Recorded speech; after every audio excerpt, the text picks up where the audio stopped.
welcome back. Kembali lagi di channel Atoa Hayatu. Bagaimana kabar nakama sekalian? Semoga selalu baik-baik saja. Ada yang tahu kemana Denjiro? Ya, sosok salah satu samurai kuat dari Akazayanen itu tiba-tiba menghilang dari cerita tanpa penjelasan apapun. Sosoknya terakhir terlihat di chapter 1009 ketika para Akazayanen menyerang kepala Orochi, masing-masing satu kepala. Ketika itu Orochi sudah tahu bahwa Kyoshiro yang selama ini bersamanya adalah penyamaran dari Denjiro, salah satu anggota Akazayanen. Kemudian setelah chapter 1009, sosok para Akazayanen kembali diperlihatkan pada chapter 1012 dan hanya menyisakan 5 anggota saja, yaitu Kinemon, Kiku, Izo, Kawamatsu, dan Nekomamushi. Sementara Asura Doji sudah tumbang ketika menghalau Oden palsu yang merupakan hasil dari kemampuan Kanjuro. Lalu untuk Kuraizu dan Inuarashi sedang berhadapan dengan lawan mereka masing-masing, yaitu Fukurokuju dan juga Jack. Nah, kembali ke pertanyaan awal, kemanakah Denjiro? Di sini Mimin punya 3 pendapat untuk mencari tahu keberadaan dari anggota Akazayanen yang cerdik itu. Pertama, menurut Mimin, Denjiro sedang berusaha untuk menghentikan penerbangan Pulau Onigashima. Pendapat pertama ini berawal dari asumsi bahwa Onigashima bukanlah pulau biasa, melainkan juga merupakan kapal utama dari bajak laut hewan buas. Ya, memang sudah terkonfirmasi bahwa Pulau Onigashima diterbangkan oleh Kaido menggunakan kemampuannya yang bernama Homurakumo. Tapi Mimin rasa kemampuan itu bukanlah energi utama dari terbangnya Pulau Onigashima, mengingat Kaido masih bisa santai bertarung tanpa terbebani dengan beratnya menerbangkan sebuah pulau. Hal itu juga mengingatkan Mimin dengan teknologi kapal Maxim milik Enel yang juga bisa terbang menggunakan kemampuan petir Enel. Dan ketika itu Enel hanya memicu penerbangannya saja, dan selanjutnya kapal itu bisa terbang dengan mesin yang ada di dalamnya. Nah, berdasarkan hal itu ada kemungkinan jika konsep Pulau Onigashima juga sama seperti itu.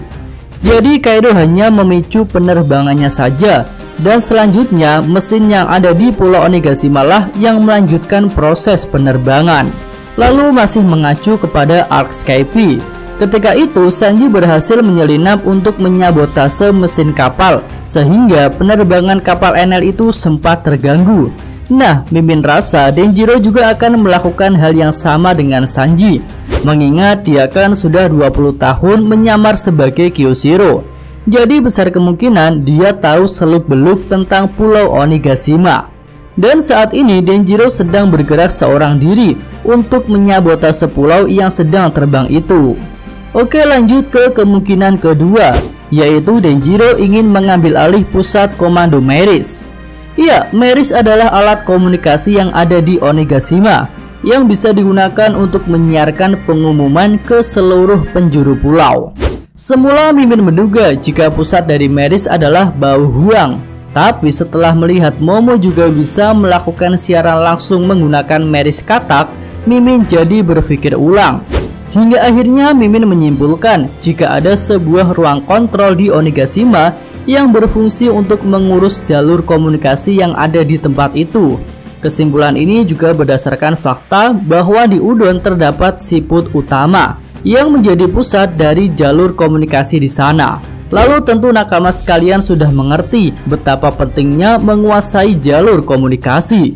Ketika di Udon, rencana pasukan aliansi berjalan dengan baik karena Karibo dan Raizu berhasil menguasai siput utama di tempat itu. Lalu di pertempuran Onigashima ini, jalur komunikasi juga sering digunakan untuk melakukan serangan kepada pihak lawan. Ya, serangan itu bukan secara fisik sih, tetapi secara mental, dengan cara menyiarkan informasi yang akan membuat ambruk mental lawannya. Lalu tentu nakama sekalian juga masih ingat ketika Kaido dan para All-Star memantau pergerakan Big Mom yang hendak mendaki air terjun. Ketika itu mereka melihat kapal Big Mom menggunakan sebuah layar TV besar, hingga akhirnya King memutuskan untuk turun tangan sendiri setelah sistem pertahanan mereka gagal menghalau kapal Big Mom. Nah, Mimin rasa ruangan itu adalah pusat kontrol dari jalur komunikasi yang mungkin tak hanya menghubungkan alat komunikasi di Onigashima saja, melainkan kepada seluruh alat komunikasi yang ada di Wano. Mengingat Kaido dan para All-Star bisa melihat pergerakan Big Mom yang baru mau masuk ke wilayah Wano menggunakan air terjun. Nah, sebagai orang yang cerdik, tentu Denjiro menyadari hal itu dan dia akan memanfaatkan pusat komando jalur komunikasi tersebut. Lalu seperti pada pendapat di atas, dia yang sudah lama menyusup ke pihak musuh tentu tahu di mana letak ruang kontrol jalur komunikasi itu berada. Oke, lanjut lagi ke pendapat ketiga. Pendapat ini akan berhubungan dengan sosok misterius yang menolong Akazaya Nen ketika mereka terluka pada pertarungannya dengan Kaido. Sosok itu muncul di chapter 1004. Jika dilihat dari postur tubuhnya yang kecil, besar kemungkinan dia adalah seorang wanita. Dan menurut Mimin, ada satu nama wanita yang sangat mungkin akan datang ke Onigashima. Dia adalah Hiyori Kozuki. Dan peran Hiyori datang adalah untuk membawa salah satu pedang Oden yang lain, yaitu Ame no Habakiri. Ya, setelah Enma sukses membuat Kaido terkejut, rasanya kemampuan pedang Ame no Habakiri juga akan membuat makhluk terkuat itu jadi terkejut. Lalu jika diingat-ingat, Hiyori dan Denjiro ini juga punya hubungan yang cukup dekat. Karena setelah berpisah dengan Kawamatsu, Hiyori kecil diasuh oleh Denjiro. Hingga Denjiro lah yang membangun karakter Komurasaki menjadi bintang di kalangan rakyat Wano. Nah, di sini mungkin saja Denjiro sudah mengenali sosok yang merawat dirinya dan juga rekan-rekannya itu. Atau mungkin setelah menyerang Orochi di chapter 1009, Denjiro ini melihat sosok misterius tersebut dan kemudian memutuskan untuk mengejarnya.